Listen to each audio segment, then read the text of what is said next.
ಈ ಊರು ಪ್ರವೇಶ ಮಾಡಬೇಕಾದ್ರೆ ಮುಖ್ಯ ದ್ವಾರದಲ್ಲಿ ಚಿನ್ನದ ನಾಡು ಅಂತ ಹೆಸರಾದ. ಆದ್ರೆ ಈ ಊರಿನ ರಿಯಾಲಿಟಿ ಏನಂದ್ರೆ, ಊರಿಗೆ ಎಂಟ್ರೆನ್ಸ್ ಆಗುವಾಗ ಇರೋ ಬೋರ್ಡ್ ಮೇಲೆ ಚಿನ್ನದ ನಾಡಂತ ಅದ. ಆದ್ರೆ ಇಲ್ಲಿ ಬಂದ್ರೆ ಗೊತ್ತಾಗುತ್ತೆ ಇದು ಚಿನ್ನದ ನಾಡ ಅಥವಾ ಯಾ ನಾಡ ಅಂತ ಅಂದ್ಗೇಸಿ. ಇಲ್ಲಿ ಇಷ್ಟೊಂದು ಅಭಿವೃದ್ಧಿ ಇಲ್ಲ ಅಂದ್ರೂ ಎಲ್ಲಾರು ಯಾಕೆ ಕೇರ್ ಮಾಡ್ತಿಲ್ಲ? ಇದು ಒಂದು ತಾಲೂಕಾದ. ಚಿನ್ನದ ನಾಡು ಸಿರುವಾರ ಅಂತ ಇಟ್ರೆ ಚಿನ್ನದ ನಾಡು ಆಗಲ್ಲ.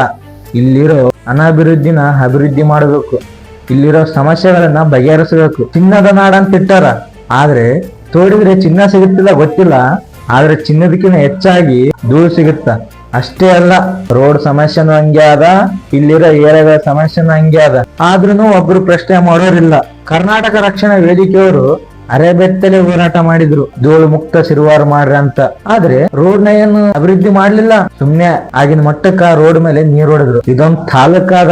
ತಾಲೂಕ್ ಅಂದ್ರೆ ಯಾವ ತರ ರೋಡ್ ಇರ್ಬೇಕು, ಯಾವ ತರ ಅಭಿವೃದ್ಧಿ ಇರ್ಬೇಕು, ಈ ತರ ವ್ಯವಸ್ಥೆ ಇಲ್ಲ ಅಂದ್ರೆ ತಾಲೂಕಾದ್ರೆ ಯಾಕೆ ಮಾಡ್ಬೇಕಾಗಿತ್ತು? ಇಲ್ಲಿರೋ ರೋಡ್ಗಳ ವ್ಯವಸ್ಥೆ ನೋಡ್ರಿ, ಊರಿಂದ ಆಚೆ ಬಿಟ್ಬಿಡ್ರಿ, ಊರಾಗನೇ ರೋಡ್ ವ್ಯವಸ್ಥೆ ಸರಿ ಇಲ್ಲ. ಮುಖ್ಯವಾಗಿ ಮೇನ್ ಊರಾಗನೇ ರೋಡ್ ವ್ಯವಸ್ಥೆ ಸರಿ ಇಲ್ಲ. ಮಾನ್ವಿ ಕ್ರಾಸ್ ಇಂದ ಹಿಡಿದು ದೇವದುರ್ಗ ಕ್ರಾಸ್ ವರೆಗೂ ಈ ಧೂಳಿಂದ, ಈ ರೋಡ್ ಸರಿ ಇರ್ಲಾರ್ದ ಕಾರಣಗಳಿಂದ ಎಷ್ಟೋ ಜನ ಆಕ್ಸಿಡೆಂಟ್ ಆಗಿ ಸತ್ತಾರ.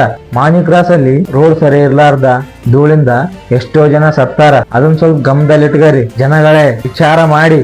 ತಾಲೂಕೆ ಈ ಮಟ್ಟಕ್ಕ ಹದಗೆಟ್ಟಿರುವಾಗ ಇದಕ್ ಸಂಬಂಧಪಟ್ಟಿರೋ ಹಳ್ಳಿಗಳ ಕತೆ ಯಾವ ರೀತಿ ಇರಬೇಡ.